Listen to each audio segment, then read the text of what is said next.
دین کی طرف دعوت دینے والے جب دعوت کے لیے اٹھیں گے، اللہ کا پیغام پہنچائیں گے، تکلیفیں آئیں گی، مشکلات آئیں گی، پریشانیاں آئیں گی۔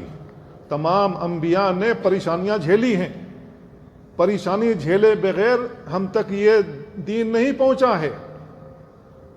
ہم تو مسلمان گھرانے میں پیدا ہو گئے، بڑی آرام سے ہمارے اوپر لیول لگ گیا اسلام کا، مسلمان ہیں، پیدائشی مسلمان ہیں۔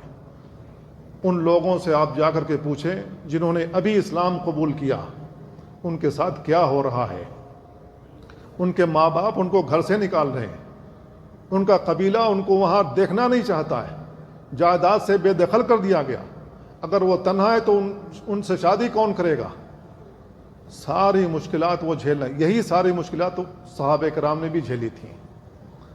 اب ایسے نو مسلم سے پوچھئے کہ اسلام کا مطلب کیا ہے، اسلام تم کیوں نہیں چھوڑتے؟ وہ کہے گا اسلام کے اندر جب میں داخل ہوا تو میرے دل میں جو سکون آیا ہے، اللہ کی جو معرفت حاصل ہوئی وہ پہلے نہیں تھی۔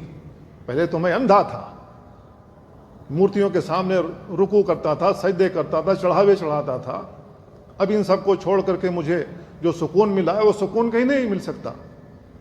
تو میرے بھائیو، دعوت دین ضروری ہے، ہمیشہ کے لیے یہ کبھی بند نہیں ہونا چاہیے، یہ مستمر رہنا چاہیے۔